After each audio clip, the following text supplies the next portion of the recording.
শুধু দর্শক আসসালামু আলাইকুম, আমন্ত্রণ জানাচ্ছি চ্যানেলের সংলাপ অনুষ্ঠানে। এনসিপির সমাবেশকে ঘিরে গোপালগঞ্জে রণক্ষেত্র পরিণত হয়েছে। ব্যাপক সংঘর্ষ, হামলা, পাল্টা হামলা, নিষিদ্ধ সংগঠন ছাত্রলীগ ও আওয়ামী লীগ নেতাকর্মীদের সাথে আইন শৃঙ্খলা বাহিনীর ধাওয়া পাল্টা ধাওয়া চলে দিনভর।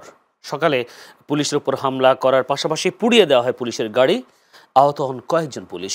এরপর হামলা চালানো হয় ইউএনওর গাড়িতে এবং সেখানেও আহত হয় একজন। বেলা 1:30টার পর গোপালগঞ্জ শহরের পৌর পার্ক এলাকায় সমাবেশ করেন নাহিদ, হাসনাত, সার্জিসরা। সমাবেশ শেষে ফেরার পথে তাদের গাড়ি বহরে হামলা চালায় ছাত্রলীগ আওয়ামী লীগের নেতাকর্মীরা। ভাঙচুর চালানো হয় সমাবেশস্থলে, আগুন দেওয়া হয় বিভিন্ন জায়গায়, হামলা চালানো হয় জেলা কারাগারেও। পরবর্তীতে সেনাবাহিনী ও পুলিশের সহায়তায় গোপালগঞ্জ ছাড়ে এনসিপির নেতারা। এই হামলার প্রতিবাদে ব্লকেট কর্মসূচি শুরু হয় সারা দেশে, শাহবাগ সহ। অবশ্য মানুষের ভোগান্তির কথা বিবেচনা করে নেতাকর্মীদের ব্লকেট তুলে দিয়ে সড়কের পাশে অবস্থান নেওয়ার আহ্বান জানান নাহিদ ইসলাম। এই হামলার প্রতিবাদ ও নিন্দা জানান দেশের সব রাজনৈতিক দল। এই ঘটনার পর আওয়ামী লীগ প্রশ্নে সব রাজনৈতিক দলগুলো আবারও একজোট হওয়ার মতো পরিবেশ তৈরি হয়েছে বলে মনে করা হচ্ছে বা ধারণা করছেন রাজনৈতিক বিশ্লেষকরা। তাই দর্শক, আজকে আমরা এই বিষয়টা নিয়ে আলোচনা করব। অর্থাৎ আলোচনার বিষয় আমরা নির্ধারণ করেছি ফ্যাসিস্ট নির্মূলে ফের একাট্টা সব দল। বিষয়টা নিয়ে আলোচনা হবে। আলোচনা হবে সমসাময়িক বিষয় নিয়েও। আলোচনা করবার জন্য স্টুডিওতে আজ উপস্থিত আছেন ফারুক হাসান, সিনিয়র সহসভাপতি ও মুখপাত্র গণ অধিকার পরিষদ। ফারুক ভাই, আপনাকে অসংখ্য ধন্যবাদ সময় দেওয়ার জন্য। আছে আমার ভাই শেখ ফজলুল করিম মারুফ, প্রচার ও দাওয়া সম্পাদক, ইসলামী আন্দোলন বাংলাদেশ। মারুফ ভাই, আপনাকেও অসংখ্য ধন্যবাদ সময় দেওয়ার জন্য। দর্শক, পুরো অনুষ্ঠান জুড়ে আপনাদের সাথে আছি আমি জয়নুল আবেদিন। একটু ফারুক ভাইয়ের কাছে যেতে চাই। ফারুক হাসান, যেহেতু গণ অধিকার পরিষদ দীর্ঘদিন আন্দোলন, কোটা আন্দোলন থেকে যাদের যাত্রা শুরু, সেই গণ অধিকার পরিষদ, তারাও অনেক মামলা হামলার শিকার হয়েছে, এই পর্যন্ত এসেছেন। তো ফারুক ভাই, একটু জানতে চাই আসলে আজকে গোপালগঞ্জের রণক্ষেত্র পরিণত হলো, সেখানে নিষিদ্ধ আওয়ামী লীগ ছাত্রলীগের নেতাকর্মীরা তারা হামলা করলো। এই হামলার মধ্য দিয়ে আসলে কোনো ধরনের মেসেজ কি দিতে চাচ্ছে কিনা আওয়ামী লীগ বা ছাত্রলীগের? ধন্যবাদ আপনাকে। শুরুতেই আজকে আওয়ামী লীগ এবং আওয়ামী লীগের যে ছাত্র সংগঠন, ছাত্রলীগ, যুবলীগের সন্ত্রাসীরা আমাদের এই বিপ্লবের যে তরুণ নেতা, যারা উদীয়মান নেতা, এদের উপরে যে নারকীয় তাণ্ডব চালিয়েছে, এটা আসলে কোনোভাবে কাম্য নয়, প্রত্যাশিত নয়। এটার আমরা তীব্র নিন্দা এবং প্রতিবাদ জানাচ্ছি। একই সাথে এটিও বলতে হয় যে আজকে এই যে আওয়ামী লীগ, ছাত্রলীগ, যুবলীগ যা করেছে, এটা তো একবারই অজানা নয়, তারা এটা করবেই। কারণ আমরা বিপ্লবের পরে যে উদারতা দেখিয়েছি, আমাদের মধ্যে যে উদারতা, সহমর্মিতা, এই ফ্যাসিস্ট শক্তির প্রতি আমাদের যে দুর্বলতা, এগুলো তো আমরা ভুলতে পারি না। আমরা যখন এদের প্রতি দুর্বলতা দেখাই, সহমর্মিতা দেখাই, হ্যাঁ, এদেরকে নিয়ে নানা রকম কথা বলি, তখন তো তারা ডে বাই ডে শক্তিশালী হবে, এটাই স্বাভাবিক।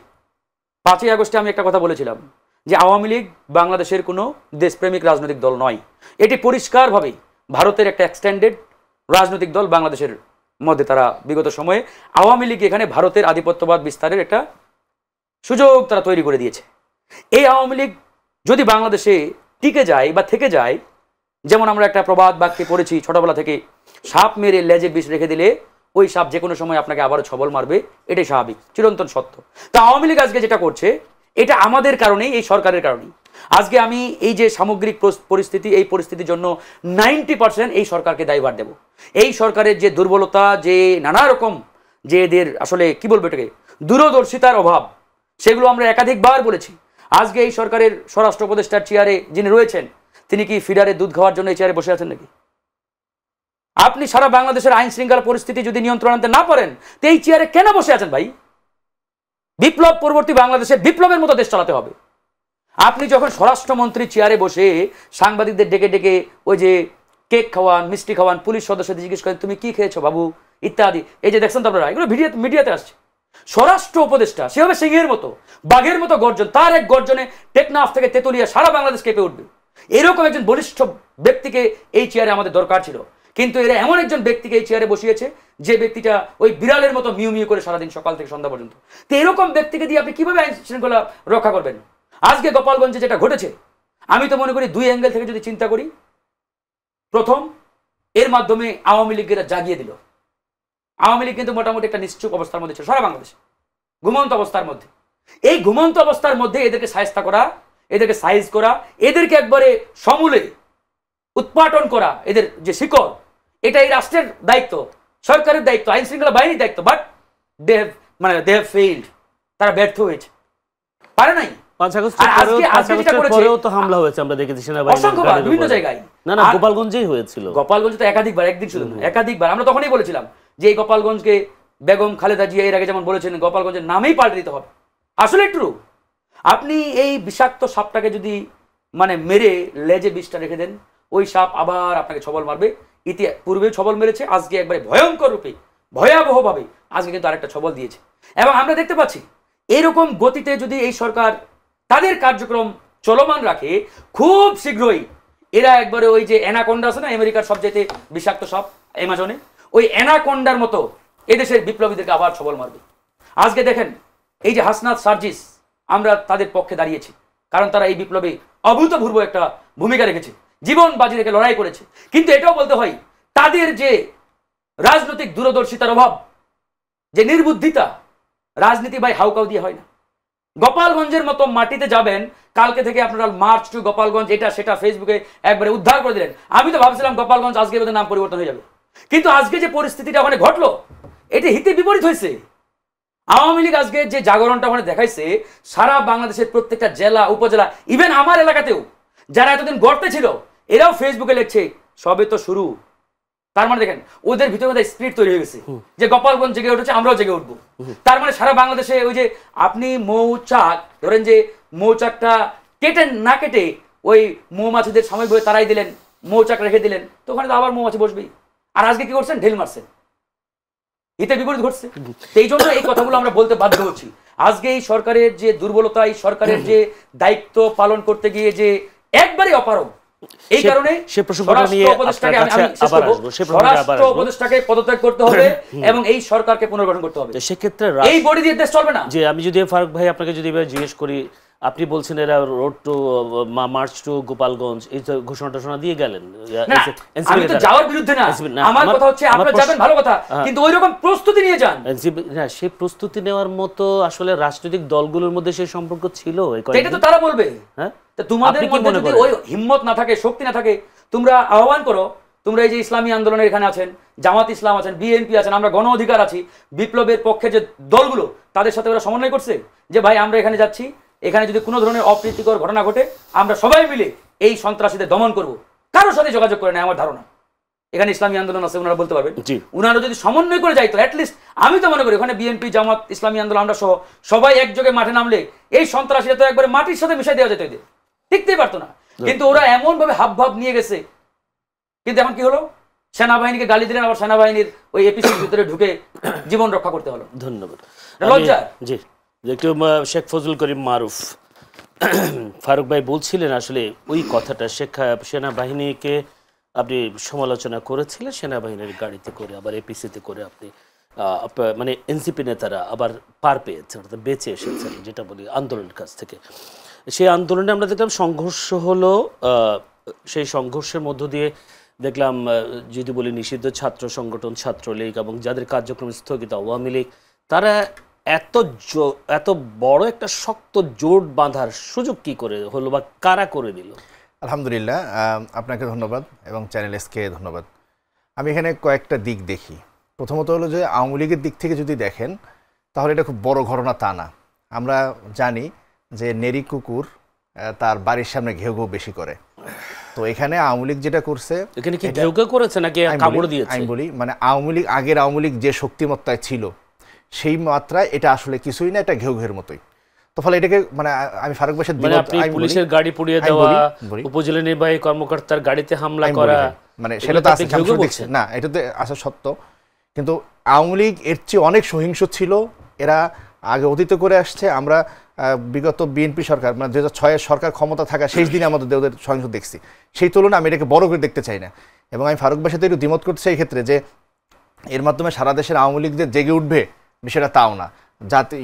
গোপালগঞ্জ ছোট্ট একটা জায়গা, সেই ছোট্ট একটা জায়গায়, এবং এটা খুব সত্য যে এনসিপির আসলে ওইভাবে কোনো পরিকল্পনা ছিল না, প্রস্তুতি ছিল না, সেখানে একটা হামলা করছে। এবং এটা মাথা রাখা লাগবে, এনসিপি কিন্তু স্টেজ করছে, বক্তব্য শেষ করছে। হ্যাঁ, তো তারপরে যেটা হয়েছে এটা খুব বড় আকার আমি দেখতে চাই না। তবে এর আরেকটা দিক আছে, সেটা খুব ভয়াবহ। সেটা হলো, আমি ফারুক ভাইয়ের সাথে এটাতে একমত যে বিপ্লবের পরে আওয়ামী লীগকে আসলে কীভাবে বিবেচনা করা হবে, এই জায়গাটাতে একটা বড় সড় আমরা ভুল করছি। আমি আজকে বলি, এই সরকার যখন গঠন হইল, এই সরকারে 2-3 জন বাদে বাকি কেউ আওয়ামী লীগের সময় জীবনের ঝুঁকিতে ছিল না। ফলে আওয়ামী লীগ কী জিনিস সেটা এই সরকারের অনেকেই সেটা বোঝেন না। তারা অনেকে যুক্তি দিয়ে বোঝেন, তর্ক দিয়ে বোঝেন, কিন্তু যারা মায়ের খায় আওয়ামী লীগের জীবনের তারা না বোঝার কারণে তারা আওয়ামী লীগকে বিবেচনা করতে ভুল করছেন। আওয়ামী লীগকে বিবেচনা করার সময় সেখানে সুশীলপনা আসছে, একটা রাজনৈতিক দল নিষিদ্ধ করা যায় কি যায় না প্রশ্ন আসছে। আসলে তো আওয়ামী লীগ তো রাজনৈতিক দল না। আওয়ামী লীগ এর দায়িত্ব নাকি রাজনৈতিক দলগুলোকে নিতে হবে না? বলি সব রাজনৈতিক দলগুলো মিলেই তো এই সরকারকে বসিয়েছেন, ওরা দাবি করে। না না, আওয়ামী লীগ কিন্তু রাজনৈতিক দল না। আওয়ামী লীগ একটা মাফিয়া দল। মাফিয়া দলকে মাফিয়াদের মতো করেই ট্রিট করা দরকার ছিল। তো আমরা যারা, বিশেষ করে ইসলামী আন্দোলন বাংলাদেশের কথা বলতে পারি, আমরা শুরু থেকেই আওয়ামী লীগকে নিষিদ্ধ করা, আওয়ামী লীগের বিরুদ্ধে শক্ত অবস্থানে যাওয়ার একটা দাবি আমরা তুলে আসছি, আন্দোলন করে আসছি, কিন্তু সরকার থেকে সেটা করা হয় নাই। দ্বিতীয় যে বিষয়টা, সেটা দেখেন বিচারের বিষয়টা। বাংলাদেশে বিচার হচ্ছে, ঢাকায় 2-4 জন 5 জনকে ফাঁসি দিচ্ছে, বা ফাঁসি না, বিচার শুরু হয়েছে আর কি। কিন্তু আওয়ামী লীগকে 2-4 জন 5 জন করছে, প্রত্যেকটা জেলায় জেলায় তারা অন্যায়, নিপীড়ন, হত্যা করছে। তো প্রত্যেকটা জেলায় যদি বিচারিক কার্যক্রম শুরু করা যাইতো, তাহলে আওয়ামী লীগের এই লোকগুলোর মধ্যে একটা ভয় তৈরি হইতো। সেটা ভয় তৈরি না হওয়ার কারণে এই বিষয়টা হয়েছে। এর পরের যে বিষয়টা, যে আসলেই এনসিপির এখানে একটা প্রস্তুতির ঘাটতি ছিল, এটা বলতেই হবে। আমিও আজকে এটা ভাবছিলাম বা বারবার বলতেছিলাম যে তারা যদি একটু প্রস্তুতি নিয়ে আসতো, এবং আমার সবচেয়ে ভয় হচ্ছে যে তারা যখন জনসভায় বক্তব্য দিচ্ছে তখন যদি আওয়ামী লীগ হামলা করতো, তাহলে তারা প্রত্যেকের জীবনের ঝুঁকিতে পড়তো। কিন্তু সেটা যে করে নাই, সে তো মানে আওয়ামী লীগের হয় ওই সময় ভুল সিদ্ধান্ত বা কপালে বাঁচাইছে। কিন্তু এনসিপির প্রস্তুতি নিয়ে যাওয়া দরকার ছিল। আর ওরা তো এনসিপি কারোর সাথে কথা বলে নাই, কিন্তু ওই অর্থে কথা বলে নাই, কিন্তু ইসলামী আন্দোলনের সাথে তো কথা বলেছেন না, কথা ওই অর্থে কথা নাই। যখন ইসলাম কালকে তো দেখা করেছেন আপনাদের ফয়জুল, ওইটা তো হলো রাজনৈতিক আলাপ, কিন্তু আমরা গোপালগঞ্জে যাচ্ছি এই বিষয়ে খুব বেশি কথাবার্তা হয় নাই। এবং আরেকটা বিষয় ভাই খুব গুরুত্বপূর্ণ, সেটা হলো যে সরকার হওয়ার পরে এই সরকারের জনপ্রশাসনের যেভাবে একটা অভিযান চালানো দরকার ছিল, শুদ্ধি অভিযান দরকার ছিল, সেটা কিন্তু একেবারে হয় নাই। না হওয়ার কারণে গত 15 বছরে সব পুলিশ, সব জনপ্রশাসন থেকে গেছে।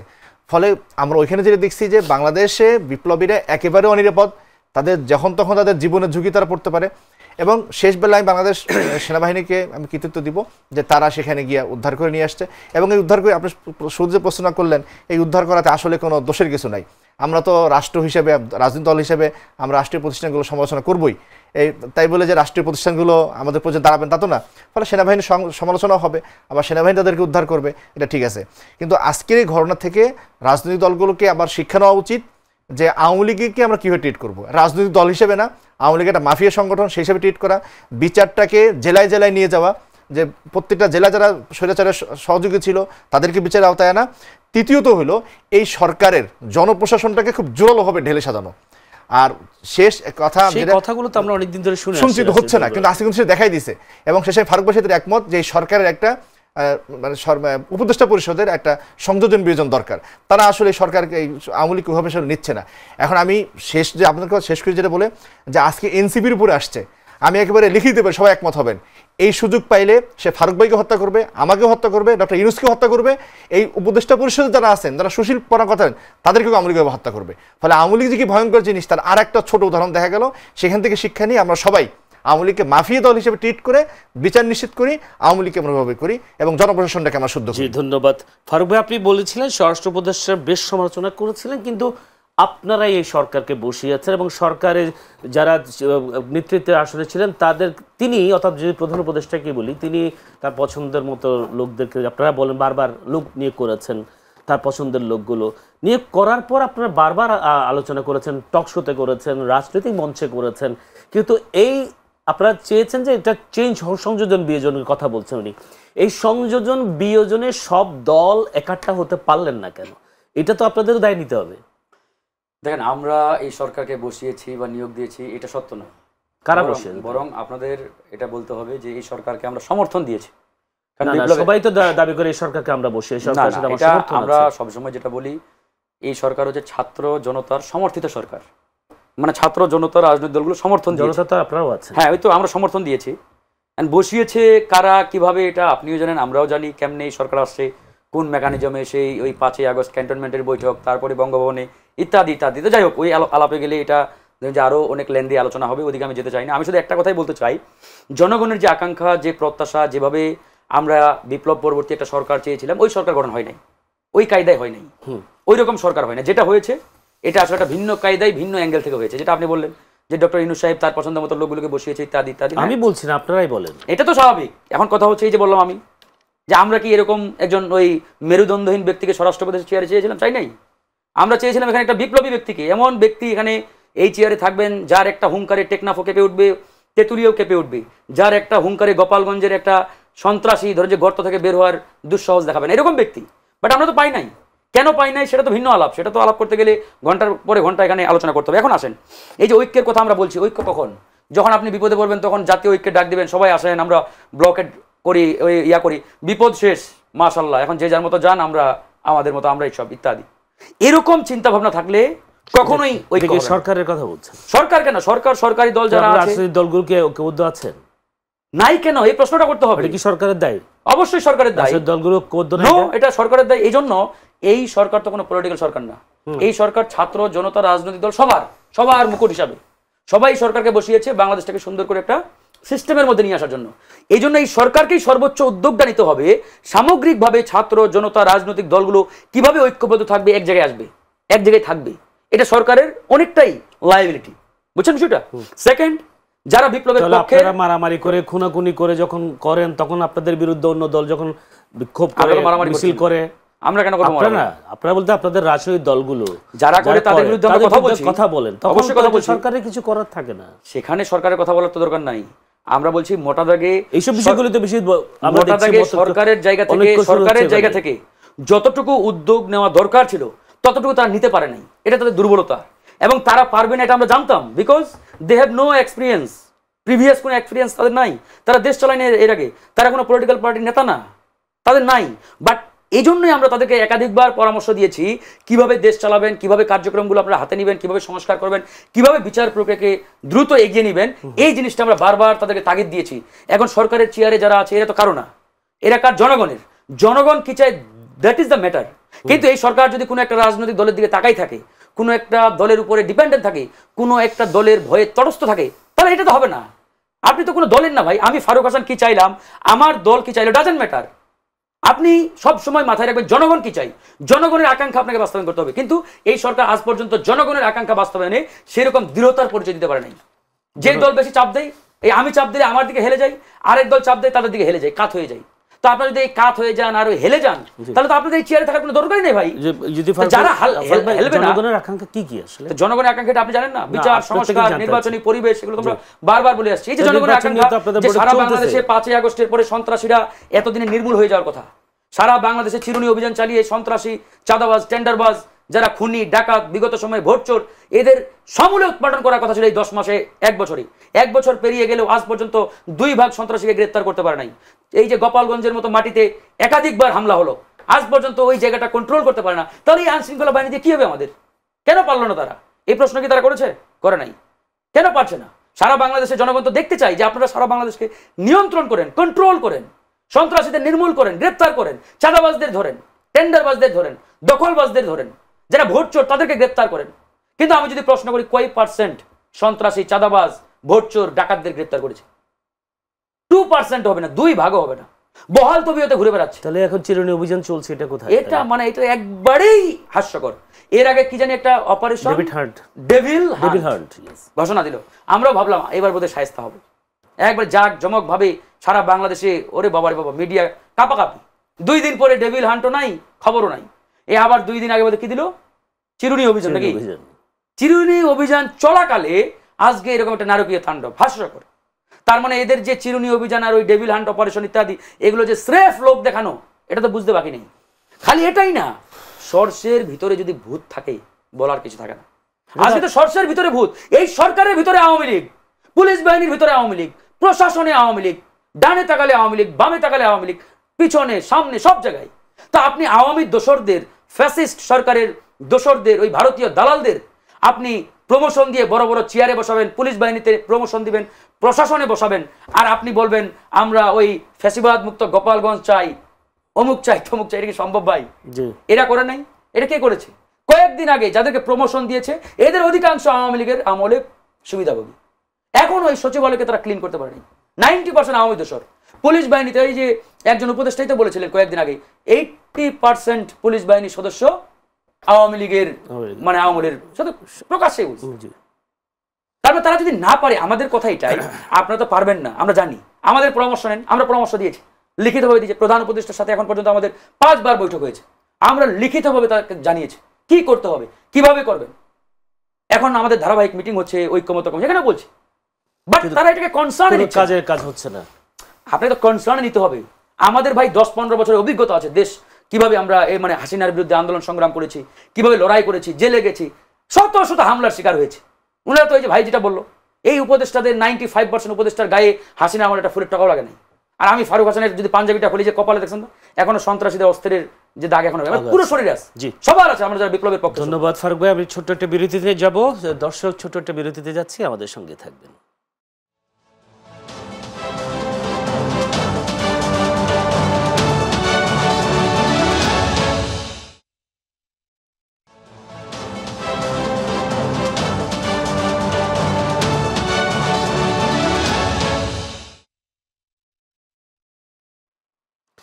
দর্শক, আবারও আমন্ত্রণ চ্যানেলের সংলাপ অনুষ্ঠানে। আমরা আলোচনা করছিলাম আসলে ফ্যাসিস্ট নির্মূলে ফের 61টা শব্দ। আলোচনায় আছেন ফারুক হাসান, সিনিয়র সহসভাপতি ও মুখপাত্রগণ অধিকার বসতে আছেন শেখ ফজলুল করিম মারুফ, প্রচার ও দাওয়া সম্পাদক, ইসলামী আন্দোলন বাংলাদেশ। বিরতি পরে আবারও যেতে চাই শেখ ফজলুল করিম মারুফের কাছে। শেখ ফজলুল মারুফ ভাই, আমরা বেশ কয়েকদিন ধরে দেখলাম রাজনৈতিক দলগুলোর বক্তব্য, পাল্টা বক্তব্য, গালি পাল্টা গালি, স্লোগান পাল্টা স্লোগান, অরুচিকর স্লোগান, যেগুলো মানে নেতা নেত্রীদের নামে। এই স্লোগানের পরে আমরা দেখলাম দলগুলোর মধ্যে বেশ বিভেদ তৈরি হয়েছে, আন্দোলন হয়েছে, অনেকটা উত্তাল হয়েছিল রাজপথ। এই যে অনৈক্যটাকে যদি বা আমি ফারুক ভাইয়ের যদি বক্তব্য কোট করি, তিনি বলছেন যে এই সরকারই এই জন্য বেশি দায়ী, আপনার রাজনৈতিক দল, কিন্তু অনৈক্যটা কি আসলে সরকারের দায় বেশি নাকি রাজনৈতিক দলগুলোর দায় বেশি? আচ্ছা, আলহামদুলিল্লাহ, আমি কয়েকটা পূর্বসূত্র টেনে এবার কথা শেষ করি। শুরুতে হলো যে এই সরকারকে আসলে আমরা বসাই নেই, আমরা সরকারকে মেনে নিছি। সরকারের ব্যক্তি নির্বাচনে আসলে রাজনৈতিক দলগুলোর কোনো ভূমিকা ছিল না। না, আমি একটা জিনিস প্রশ্ন করি, সরকারকে আপনারা বসান নাই, এটা কি এই কারণে বলছেন যে সরকারের কোনো দায় আপনারা নিতে চান না, বা সরকারের ভালো জিনিস আপনারা নিতে চান? কোনোটাই না। সরকারের সব রাজনৈতিক দলগুলোর মুখে শুনেছিলাম বক্তব্য যে এই সরকারকে আমরা বসিয়েছি বলতে আওয়ামী লীগকে উচ্ছেদ করার পরে এই সরকার বসছে, আর আওয়ামী লীগ উচ্ছেদ আমার সকল ভূমিকা ছিল। কিন্তু এই সরকারের ব্যক্তি নির্বাচন, এই সরকারের পলিসি কি হবে, এক্ষেত্রে রাজনৈতিক দলগুলোর ভূমিকা আসলে খুব বেশি কিছু নাই। দ্বিতীয়ত বিষয়টা হলো যে আমরা সেই সরকার বারংবার যেটা দেখছি, আমি ফারুক ভাইয়ের কথার সাথে বলি যে হুমকা দরকার না, কারণ তো একটা সিস্টেমেটিক ডেভেলপমেন্টের মাধ্যমে পরিবর্তন করা যাইতো। তবে আমরা এটাও বুঝি যে 15 বছর ধরে যেই প্রশাসনটা ডেভেলপ করা হয়েছে, এবং এখানে মাথা রাখা লাগবে, এখানে কিন্তু জনপ্রশাসনের উপদেষ্টা ছিল হলো এইচ.টি. ইমাম কিন্তু পাবলিক অ্যাডমিনিস্ট্রেশন একজন প্রায় কিংবদন্তি, আমি পাবলিকের ছাত্র হিসেবে জানি। উনি কিন্তু একেবারে পরিকল্পিত হয়ে বসাইছেন, দুষ্টামিটা করছেন। ফলে এই সরকারের পক্ষে রাতারাতি জনপ্রশাসন চেঞ্জ করা কঠিন, তারপরেও অনেক কিছু আসলে করার ছিল। এখন আপনি যে প্রশ্নটা করছেন না, রাজনৈতিক অনৈক্য তৈরি হয়েছে, রাজনৈতিক ঐক্য অনৈক্য ধরে রাখার ক্ষেত্রে সরকারের দায় নাই, সরকার এটা করেও না। সেটা হলো আমাদের রাজনৈতিক দলগুলোর মধ্যে সেটা থাকার কথা ছিল। এখন বাংলাদেশে এটা হয় নাই কেন? আমরা বারংবার বলে আসছি, বিগত 54 বছরে বাংলাদেশের রাজনৈতিক যে চরিত্র এবং রাজনৈতিক সংস্কৃতির পরিবর্তন হয় নাই। বাংলাদেশের রাজনৈতিক সংস্কৃতিটা হলো পরস্পর বিনাশী, অথচ এটা হওয়ার কথা না। আমাদের পারস্পরিক সমগ্র হওয়ার কথা হলো পরস্পর প্রতিযোগিতা এবং প্রতিদ্বন্দ্বিতা, কিন্তু তা না করে পরস্পর বিনাশী হয়ে গেছে। আমরা মনে করছিলাম যে 5ই আগস্টের পরে এটা একটা পরিবর্তন। পরস্পর বিনাশী কেন হলেন আপনারা? এটা আমরা হই না, এটা বাংলাদেশের 54 বছর রাজনীতিতে এটা হয়েছে, পরস্পর বিনাশী হয়েছে কেন? আমাদের এখানে কিছু পারস্পরিক নীতিগত সাংঘর্ষিক চিন্তা ঢুকিয়ে দেওয়া হয়েছে, মুক্তিযুদ্ধের পক্ষে, মুক্তিযুদ্ধের বিপক্ষে, জঙ্গি কি অজঙ্গি, এই বিষয়গুলো সুপরিকল্পিতভাবে একদল অসাধু রাজনীতিবিদ তারা ঢুকাইছে কেন? তাদের স্বার্থ হাসিল করার জন্য। আমরা 5 আগস্টের পরে মনে করছিলাম যে এটা নাই, থাকবে না, কিন্তু 5 আগস্টের পর আমরা দেখলাম যে সন্ত্রাসের মাত্রা আসলে কমে নাই, চাঁদাবাজির মাত্রা আসলে কমে নাই। আমরা খুব বিস্মিত, অবাক হয়েছি যে আমরা বিএনপি থেকে তো এটা চাই নাই। বিএনপি নেতৃবৃন্দ বলে কি মাঠে হয় কি, তো ফলে কি আমরা একটা ক্ষোভ দেখাবো না, প্রতিবাদ করবো না? আমরা প্রতিবাদ করছি। সবচেয়ে যেটা মানে যেখান থেকে আসলে এইবারে যেটা অগ্নুৎপাতটা হয়েছে সেটা হলো যে মিটফোর্ডে যেটা হইলো, এমন পিছাসিক একটা হত্যাকাণ্ড দেখার পরে আপনি মানুষ থেকে মার্জিত ক্ষোভ আশা করবেন, এটা তো হয় না। ফলে মানুষের ক্ষোভের মধ্যে কিছুটা অমার্জিত ছিল, এবং এইখানে যারা করছে তারা বিএনপির, কারণ বিএনপি তাদেরকে বহিষ্কার করছে। বিএনপি এখানে বিষয়টাকে দায় না নিয়ে উল্টাপাল্টা আক্রমণ চালালো। দেখেন, আমাদের বিরুদ্ধে খুব ভয়ঙ্কর রকম আক্রমণ চালানো হয়েছে। বাংলাদেশে এখন ইতিপূর্বে কখনো হয় নাই চরমনাই পীরকে শায়েস্তা করা হবে, এটা বলা হয় নাই, কিন্তু বলা হয়েছে। অর্থাৎ আমার দোষটা কি ছিল? আমাদের নায়েবে আমির পরিষ্কার করে বললেন যে বিএনপি ভাইরা, মানুষে কিন্তু এটা বলে, তিনি আবার শেষে বলতে, আমি কিন্তু বলি না, মানুষ বলে, এটা বলার সুযোগ দিয়েন না। এখন একটা কাট করে ওইটাই সরানো হয়েছে। আপনাদের এটাও বলেছে চাঁদা দিলে পুরস্কার, প্রথম দিনেতে এটা হয় না, এটা হয়তো এটা অসত্য কথা না। চাঁদা তো বাংলাদেশে নিচ্ছে। এখন আপনি কি বলবেন যে এই যারা হত্যাকাণ্ড করছে এই চাঁদার ঘটনা যখন মিডিয়া আসে তখনই বিএনপি জানে? তাহলে বিএনপির ভিতরকার কোনো মেকানিজম নাই? তারা জানে চাঁদাবাজি হয়, কোনো ব্যবস্থা নেয় না। ব্যবস্থা নেয় কখন? ধরা পড়লে। তাহলে হুজুর কথা তো ভুল না, এবং এই কথার মধ্যে কোনো অশালীন কিছু নাই, চমৎকার কথা। কিন্তু ওই কথাটা যেটা ওনারা বলছে, আমরা নাকি বলছি যে চাঁদা তোলে লন্ডনে আর পল্টনে এটা হয়েছে, এটা কিন্তু হুজুরের কথা না। হুজুর বলছে এরকম মানুষ বলে, এখন এটা কাট করে প্রচার হয়েছে। এখন বিএনপির মতো একটা রাজনৈতিক দল যদি আর একটা রাজনৈতিক দলের সম্পর্কে মতামত নির্মাণের ক্ষেত্রে যদি একটা কাটকে বিশ্বাস করে, কাট পিসকে বিশ্বাস করে, এর চেয়ে দুর্ভাগ্য আর কি হতে পারে? এখন তাই তো হয়েছে। এখন এই যে অনৈক্যটা তৈরি হয়েছে, এই অনৈক্যের পিছনে বাংলাদেশের রাজনীতির যে প্রায় 54 বছরের যে রাজনীতি, পরস্পর বিনাশী যে রাজনীতি, সেই রাজনীতির বীজ রয়ে গেছে। সেই রাজনীতি থেকে উঠে আসার চেষ্টাটা হয়েছে, কিন্তু উঠে আসা যায় নাই। আমরা বারংবার প্রত্যাশা করবো যে আজকে আবার কিন্তু আওয়ামী লীগ দেখাই দিল যে আমরা ফ্যাসিবাদ বিরোধী যারা আছি তারা যদি কোনো কারণে বিভক্ত হই তাহলে কিন্তু এরকম আক্রমণ সবার উপরে আসবে। আজকের এই আক্রমণটা প্রত্যেকটা খারাপই তো ভালো দিক থাকে, আমি এটার একটা ভালো দিক দেখি। এটা আওয়ামী লীগ যে কি পরিমাণ হিংস্র তার একটা দৃষ্টান্ত আমার তো বারবার বলা হতো যে আসলে রাজনৈতিক দলগুলোর মধ্যে অনৈক্য তৈরি করার জন্য একটা ষড়যন্ত্র কাজ করছে। তাহলে এই ষড়যন্ত্র কারা করেছে সেটাও হয়তো আপনার রাজনৈতিক দলগুলো বলছে না, কিন্তু ষড়যন্ত্র চলছে বলতে, কিন্তু সেই ষড়যন্ত্রের ফাঁদে পা দিয়ে এখন শেষ পর্যন্ত ফেসিবাদের উত্থানের ব্যাপারটা অদ্ভুত যায় নাই। আপনি দেখবেন ওই দিনের পরে কিন্তু সব রাজনৈতিক দলই বুঝছে যে আমরা ওই উত্তেজনাটা বেশি হয়ে গেছে। আমাদের আমির বলছেন, সবাই কিন্তু উত্তেজনাটা আসলে কমায় নিয়ে আসতেছেন। তো ফলে ফ্যাসিবাদের উত্থান হয়ে গেছে, আমরা ফাঁদে পা দিয়ে ফেলছি, ব্যাপারটা অদ্দূর যায় নাই, কিন্তু হইতে নিছিল। সেখান থেকে আমরা উঠে আসছি। আর যেটা বলা যায় রাজনৈতিক সংস্কৃতিকে সুষ্ঠু করার জন্য বিনাশী না, প্রতিযোগিতা হওয়া দরকার, এবং সেক্ষেত্রে তারা পিআর চায় না, আমরা পিআর চাই। এখন পিআর নিয়ে আমাদের বিরুদ্ধে কি হইলো? মানে পিআর চাইলাম, এটাকে বললো আপনারা নির্বাচন চান না, ষড়যন্ত্র করি। আর ভাই দরকার নাই তো, আপনারা পিআর আমরা চাই, আপনারা চান না, মতামত হোক, যুক্তিতর্ক হোক, আর্গুমেন্ট হোক, কিন্তু সেটা হয় নাই। আমরা চাই বাংলাদেশের রাজনীতি যুক্তি তর্ক হোক, পরস্পরের শ্রদ্ধা থাকুক, ভিন্নমত থাকুক, কিন্তু শ্রদ্ধাটা আমরা কোথাও না হারাই, এবং ফ্যাসিবাদের প্রশ্নে আমরা আলোচনা করি। দেখেন একথা কি অসত্য যে আমরা যখন আওয়ামী লীগের নিষিদ্ধ চাইছি তখন কেউ আওয়ামী লীগের নিষিদ্ধ চায় নাই, তারা আওয়ামী লীগকে একটা রাজনৈতিক দল বিবেচনা করছে, কিন্তু আওয়ামী লীগ রাজনৈতিক দল না। তো এই জায়গাগুলোতে রাজনৈতিক দলগুলোর ভুল ছিল, তবে এখনও ভয়ঙ্কর কিছু হয় নাই, দেশ ভালো পথেই আছে এবং ভালো দিকে যাব। আর এই সরকারের অনেক সমালোচনা আমরা করি, তারপরেও এই সরকারকে আমরা সমর্থন করি, অন্তত নির্বাচন, বিচার এবং সংস্কারের প্রশ্নে। ধন্যবাদ। আবারও ফারুক ভাইয়ের কাছে যেতে। ফারুক ভাই, আপনার বক্তব্য বেশ জোরালো যে ফেসিবাদের দোষরদের নিয়ে সরকার চলছে, কিন্তু রাজনৈতিক দলগুলোর অনৈক্যের কারণে ফেসিবাদের আবার উত্থান দেখা যাচ্ছে কিনা, সেই রাজনৈতিক দলগুলো কেমন দায় নেবে এটার? রাজনৈতিক দলগুলোকে দায়িত্ব অবশ্যই নিতে হবে। সেটা তো বলছেন না আপনি। কেন বলবো না, আমি তো আগেই বলেছি। এই যে আজকে ফ্যাসিবাদের যে উত্থান, আওয়ামী লীগ যে নানা জায়গায় নানাভাবে যে হামলা চালাচ্ছে, যেভাবে ডে বাই ডে তারা একটা আগ্রাসী ভূমিকায় লিপ্ত হচ্ছে, এটা কার কারণে? কারণ ওই যে বললাম 5ই আগস্টে আমরা অনেক উদারতার পরিচয় দিয়েছি, অনেক সহমর্মিতার পরিচয় দিয়েছি। কেউ কেউ রাজনৈতিক দল হিসাবে আওয়ামী লীগকে বিবেচনা করার চেষ্টা করছে, কেউ আবার পুনর্বাসনেরও চেষ্টা করছে, কেউ আবার নানাভাবে আওয়ামী লীগকে মানে বাংলাদেশে স্টাবলিশ করার জন্য, প্রাসঙ্গিক করার জন্য নানা রকম ফন্দি ফিকির ইত্যাদি কিন্তু জারি রাখছিল। তো যাই হোক, এই নানামুখী তৎপরতা, নানামুখী বিভিন্ন কারণে আওয়ামী লীগ কিন্তু আসলে আমরা সেভাবে ড্যামেজ করতে পারি নাই। আওয়ামী লীগ বিগত সময়ে যা করেছে, আওয়ামী লীগের আমল নামা অনুযায়ী তাদের শাস্তি কী হবে, ওই রায় কিন্তু আওয়ামী লীগের নেতারা নিজেরাই দিয়ে গেছিলেন। আওয়ামী লীগের নেতারা ক্ষমতায় থাকা অবস্থায় একটা কথা বারবার বলতেন যে আমাদের পতন হলে, মানে আমরা যদি হেরে যাই বা আমাদের যদি ক্ষমতা চলে যায়, তাহলে আমাদের কমপক্ষে 5 লক্ষ নেতাকর্মী মেরে ফেলবে আমাদের, বা আমাদের 5 লক্ষ নেতাকর্মী শহীদ হবেন বা জীবন দিবেন, এরকম একটা কথা। এটা কেন বলছে? কারণ তারা জানে তাদের যে 15 বছরের আমলনামা, এই আমলনামার যদি শাস্তি ন্যূনতমও দেয় জনগণ, তাহলে আসলে 5 লাখ না আরো বেশি হওয়ার কথা। কিন্তু সেই জায়গা থেকে আমরা তো অনেক উদারতার পরিচয় দিয়েছি, ঠিক না? 5ই আগস্টের পরে আমি একটা কথা বলেছিলাম যে আওয়ামী লীগের নাম নিশানা, আস্তানা এগুলো রাখা যাবে না। এই নাম নিশানাগুলো এমন একটা আওয়ামী আপনার কি বলে এটাকে, ওই যারা মানে আসলে মানে মাজারকে ইয়া করে আর কি, আপনার কি বলে ওটা, পূজারি আমি বলবো না, আছে না যেমন ওই ওনার তো শেখ মুজিবকে মানে ওই রকমই মানে ইয়া করে, পূজার মতো একটা অবস্থা, যে ওনার মাজারে গিয়ে মানে একবারে দেবতার মতো মানে পূজা করে, যেটা আসলে বলা ঠিক হবে না আমার ধর্মীয় দৃষ্টিকোণ থেকে। তো এই যে জিনিসটা, এই জিনিসগুলো আমরা যদি মুছে ফেলতে পারতাম তাহলে জনগণের হৃদয় থেকে ধীরে ধীরে এগুলো কিন্তু একবার চলে যেত। কিন্তু ওই জিনিসগুলো কিভাবে বুঝবেন? হ্যাঁ, কিভাবে বুঝবেন? অবশ্যই সমাধি আছে, এগুলো তো ফ্যাসিস্ট আস্তানা ভাই, কিসের সমাধি?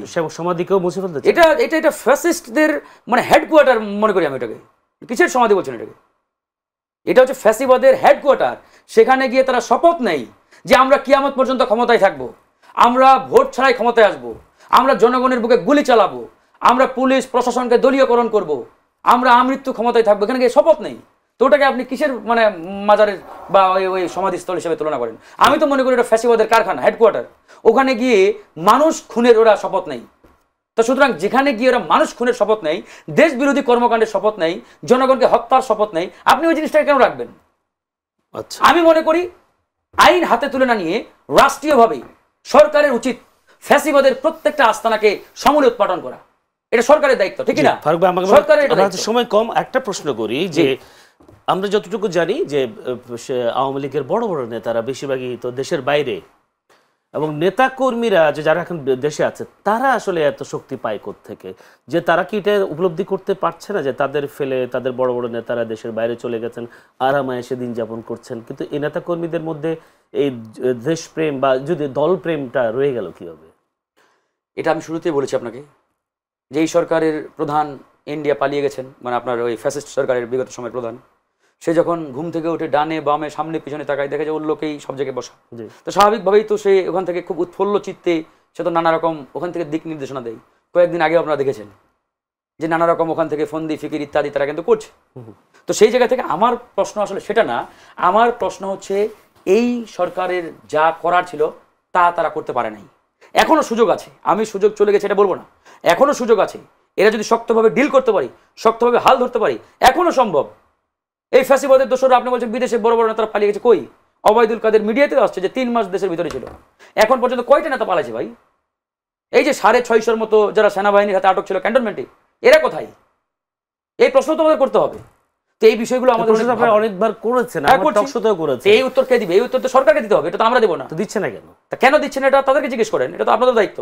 যে এই যে 650 মানুষ সেনাবাহিনী বললেন, ওদেরকে যথাযথভাবে আমরা আইনি প্রক্রিয়ায় আমরা সোপর্দ করেছি। এখন আইনি প্রক্রিয়া কোথায় এটা তো সরকার জানি, সরকারের স্বরাষ্ট্র উপদেষ্টাকে বলতে হবে যে তারা কোথায়।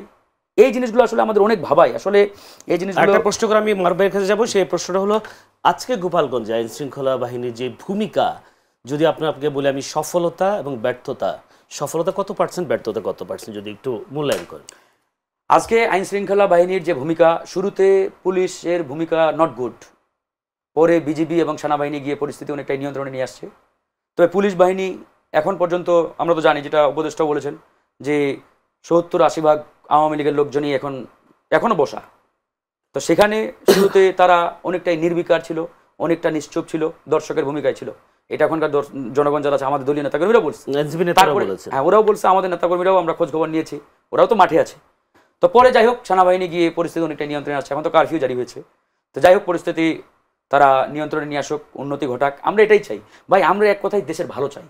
এই সরকার নিয়ে আমাদের বিন্দু পরিমাণ কোনো বিদ্বেষ নাই। আমরা তো চাই, আমরাই শুরুতে বলেছিলাম, একমাত্র গণ অধিকারই বলেছিল এই সরকার অন্তত 2 বছর ক্ষমতায় থাকুক। কিন্তু এখান থেকে আমরা ইউটার্ন কেন নিয়েছিলাম?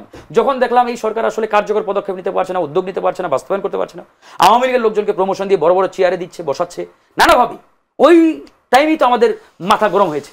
আমরাই বলেছিলাম ইউনূস সাহেব অ্যাটলিস্ট 2 ইয়ার্স ক্ষমতায় থাকুক। আমরা এখনো বলি সরকার যদি দেশটাকে ভালো মতো চালাই, আমরা বিচার সংস্কার এবং নির্বাচনী পরিবেশের বিষয়ে আমরা একবারে পরিষ্কার হয়ে বলেছি, এগুলো অবশ্যই আমাদের করতে হবে আগে, তারপরে আমরা নির্বাচন চাই।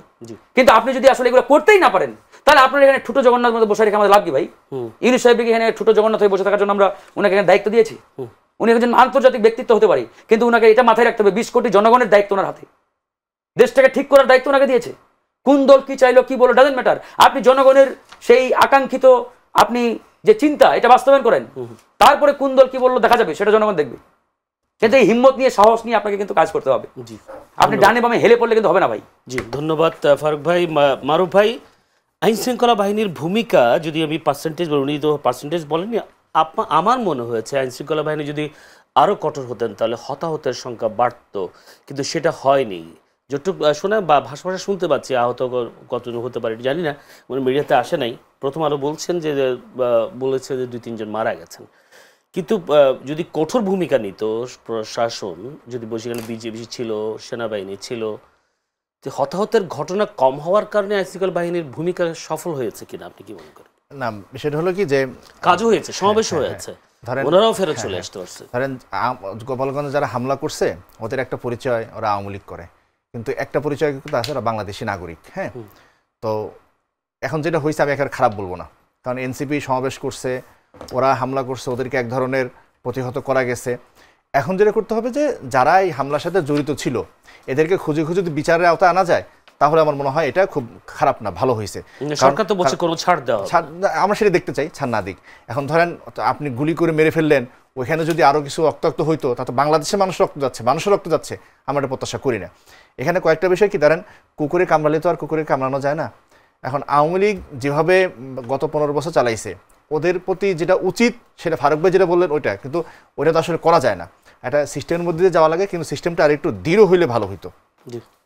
এরপরে যেটা যে আওয়ামী লীগের নাম নিশানা মুছে ফেলবো, তো আমরাও চাই, কিন্তু মুছে ফেলাটা অবশ্যই ভেঙে না, অবশ্যই মানে কোনো কিছু উচ্ছেদ করে না, বরং এটাকে রিপ্লেস করা দরকার। আমরা যদি সুশাসন, গুড গভর্নেন্স দিতে পারি, দুর্নীতিমুক্ত বাংলাদেশ দিতে পারি, আদর্শিকভাবে যদি দিতে, তাইলে আসলে আওয়ামী লীগ হারায় যাবে।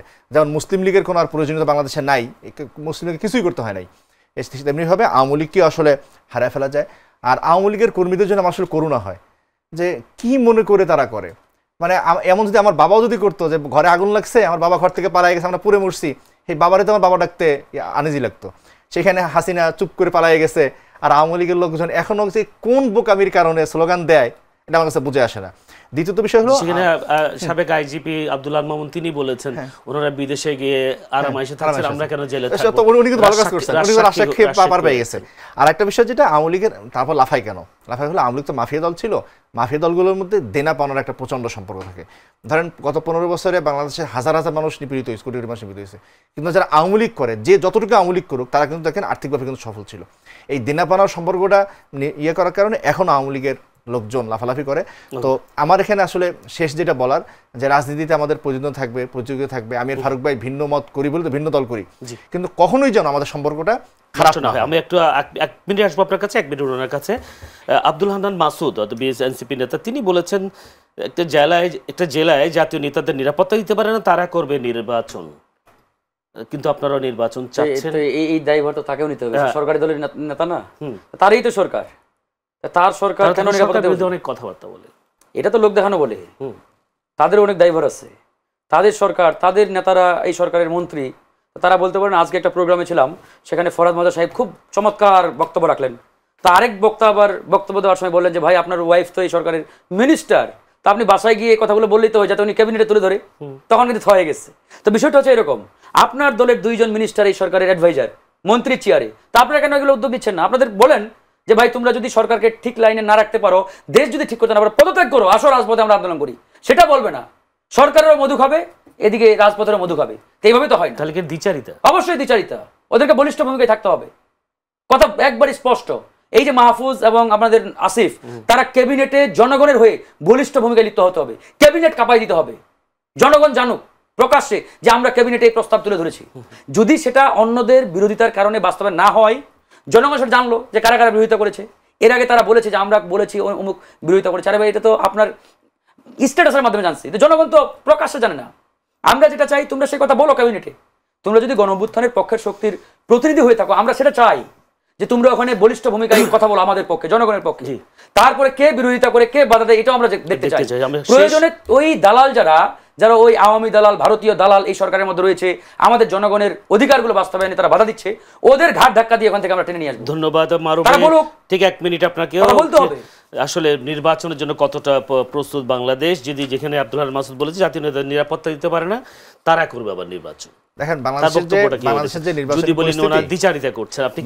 নির্বাচনী পরিস্থিতি, এটা আসলে রাতারাতি আমূল বদলে যাবে না। আগামী নির্বাচনী ধরেন আগে যদি মারামারি 100% হইতো, এবার যদি 80% হয় আমি মোটামুটি খুশি থাকবো, কিন্তু সিস্টেমটা বদলাইতে হবে।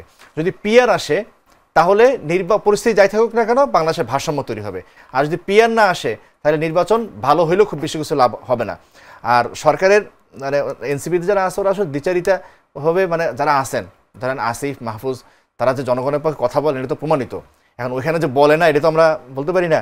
মানে ধারণা করে কি করে, তারা নিশ্চয়ই বলে। কেন বলতে পারেন না? পরে আমার মনে হয় তারা বলে না না আপনাদের কি জোট হচ্ছে সেই জন্য? না না না, আমার মনে হয় তারা ওইখানে বলে।